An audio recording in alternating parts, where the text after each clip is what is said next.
Bienvenido nuevamente.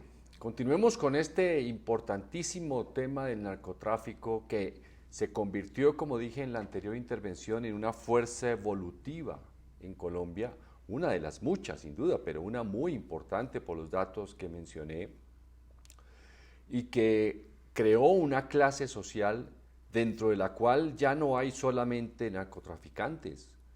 Por supuesto que no, eso ya cada es seguramente los que trafican directamente la droga son unos pocos, pero ya la diversidad de negocios que han podido adquirir y comprar pues es inmensa, y mencioné los datos tan importantes que reflejan la cantidad de dinero y de recursos que tienen a su disposición. Pero mencionaba un tema muy importante que es el que, por ejemplo, por estos días ha llamado mucho la atención. Y es que además de comprar ellos bienes, también compran personas. Y lo decíamos así. Cuando yo soborno a alguien y lo pongo a mi servicio, es porque lo estoy comprando. Acuérdense que el narcotraficante y todos esos grupos, incluso de la historia, todo lo ven como algo que se puede comprar. Todo es susceptible de compra. Entonces se compran funcionarios, es decir, se los pone en algunas revistas, en alguna época decían quiénes estaban en la nómina de los narcotraficantes, personas influyentes en cargos importantes, decisorios. Evidentemente ellos no van a sobornar a alguien que no tenga poder. Esto sobra explicarlo, pero es importante considerarlo como un elemento de que no van a sobornar a alguien que no les puede ayudar algo en un juicio, en una ley, en una norma, que los pueda abrir el espacio en alguna parte para sus negocios. Entonces, ese es un punto muy importante. El otro es que en una democracia, las elecciones que se realizan frecuentemente, pues se necesita dinero para las campañas. Todos sabemos, a veces se publican, y ahorita cuando vengan las elecciones de alcaldes y gobernadores, etcétera, van a salir publicado cuánto necesita cada persona tener o recoger para ser elegido alcalde de una gran ciudad, para ser elegido en cada cargo. Eso hay unos montos que tienen que recoger. Luego, eso es un bombón para esa clase social que se creó con el narcotráfico. Y desde un comienzo financiaron, aportaron dineros a las campañas de las personas que querían ellos que llegaran a los cargos de elección popular, para que una vez ahí en el cargo, fueran en el sector ejecutivo, en el gobierno, en el campo ejecutivo, en la rama ejecutiva, legislativa o judicial, tuvieran poder para abrirles el camino, o bien con acciones favorables a ellos, o con normas favorables a ellos, o con veredictos judiciales que los favorezcan. La financiación es una actividad a la cual ellos se metieron rápidamente. Creo que a nadie le parecería sorpresivo que un narcotraficante dijera voy a financiar una campaña. Eso es más que obvio.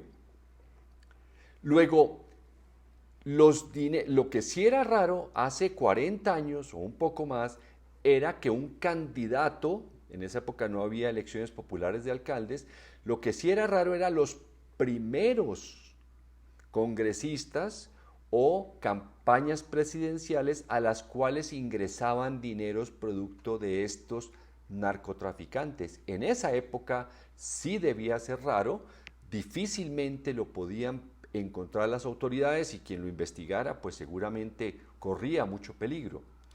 Después de 40 años, decir que en una campaña política ingresó dinero del narcotráfico es un anacronismo histórico.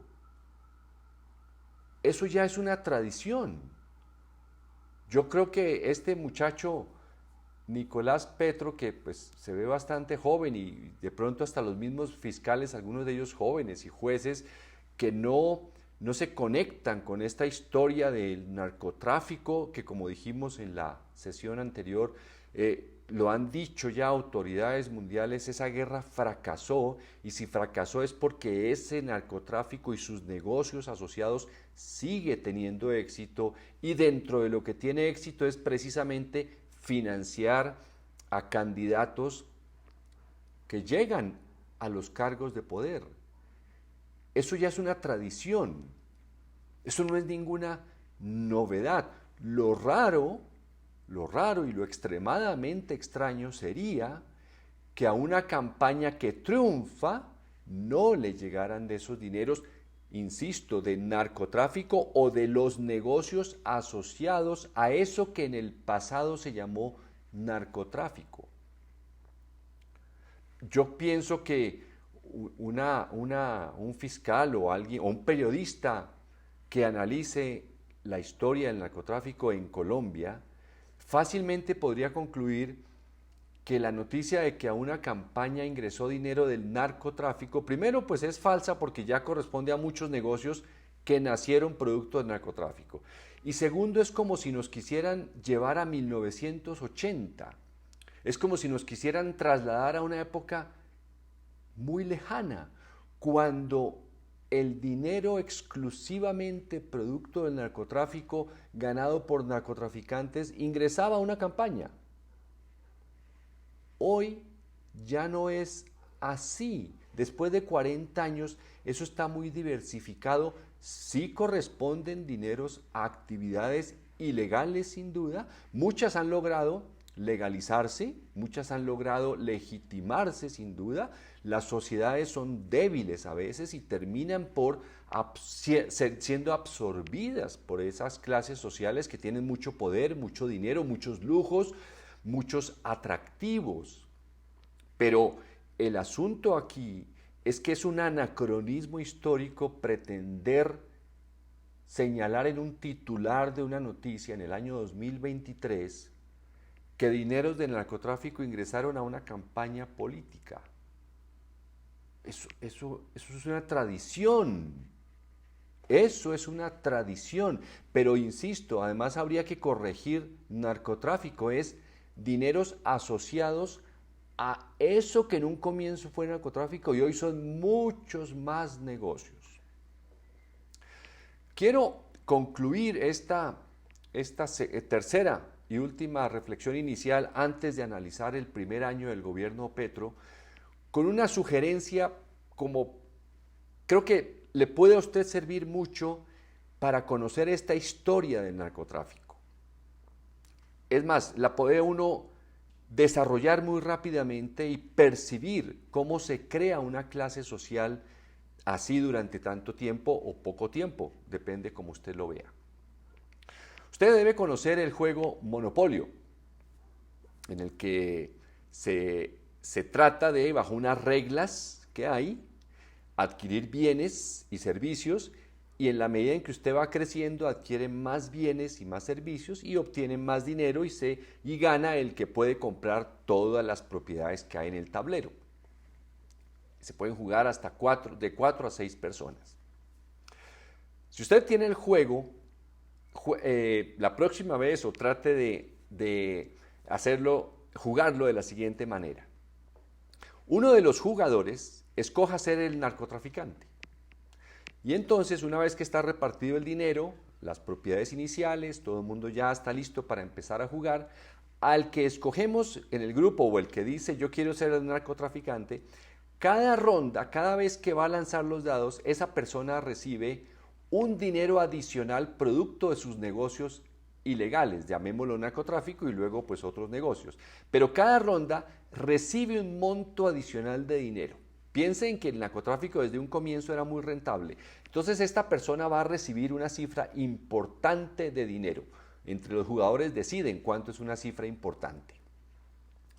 La persona, con ese dinero que recibe cada ronda adicional, producto de su narcotráfico, de su negocio ilícito, lo incorpora al tablero y le compra. Una cosa importante podría ser, ese dinero que le entregan a la persona cada ronda, márquenlo con un lápiz, márquenlo y le ponen como una estrellita o algo para que después lo puedan observar. Entonces esa persona compra propiedades porque tiene más dinero, producto de su actividad ilícita. Incluso cuando los demás del tablero se dan cuenta que esta persona tiene tanto dinero, le suben el precio de sus propiedades porque dicen, sin pedir rebaja, la compra, la propiedad o el servicio, y se lo vende. Y así cada ronda Cada ronda inyecta nuevo dinero a ese tablero, nuevo dinero marcado, marcado. Y hagan el ejercicio de que en algún momento los 4 o 6 jugadores ya son como la segunda generación, sus hijos o sus empleados o sus descendientes, como quieran, y ese dinero sigue circulando y se le sigue metiendo dinero. Y hay alguien que declaró la guerra y dijo, yo no le vendo a ese señor, uno de los jugadores dice, yo no le vendo a ese señor porque tiene negocios raros, y él se queda con sus propiedades que no las vende al que tiene tanto dinero y se queda sin venderlas porque los demás prefieren venderlas más caras. Los que la venden más caras obtienen que el narcotraficante las compre y el que se rehúsa a venderle al narcotraficante se queda con unas renticas pequeñas. Y esa persona es la que dice, iniciemos una guerra contra ese señor, ese jugador que cada ronda recibe más dinero. Él se va quedando con muy poco poder, muy poco dinero, una renta que diríamos en este campo es el honesto del grupo. Los demás, seducidos por esa cantidad de dinero, caen. Algunos morirán, en fin, ya ustedes le introducen la parte dramática que quieran. Y luego hagan un alto después de jugar varias rondas, varias horas puede ser, y cuenten el dinero que está marcado, ese que ingresaba a cada ronda.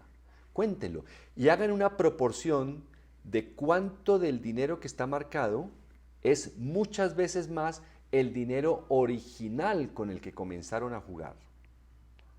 Así es como se infiltró a la economía, en este caso al tablero, el dinero del narcotráfico, que además de comprar propiedades, además de comprar bienes, incluso hasta universidades, lo sabemos, financiaba las campañas de quienes hacen las reglas, por ejemplo, del monopolio. Si uno financia la campaña de quienes van a transformar las reglas del monopolio, pues uno financia esas campañas y la persona que gana escribe las reglas del monopolio que yo le doy porque yo fui el que le pagué la campaña. Esa es una manera de vivir en unas cuantas horas la evolución de la historia de esto que comenzó como un crimen de unos pocos, que muy astutamente crecieron, con la gran rentabilidad de ese negocio lograron comprar propiedades que, como dijimos la vez pasada, alcanzaron hasta un 30% y debe ser aún más hoy. Pero lo más importante, como clase social y con su poder económico, no sobornaron a todo mundo, pero al que se dejaba sobornar ascendía en la escala de poder. Ese es, amigos y amigas, el país que recibió o bien Gustavo Petro o el primer gobierno socialista de Colombia, lo como ustedes lo llamen. ¿Podrá este gobierno transformar esa historia, combatir esa clase social?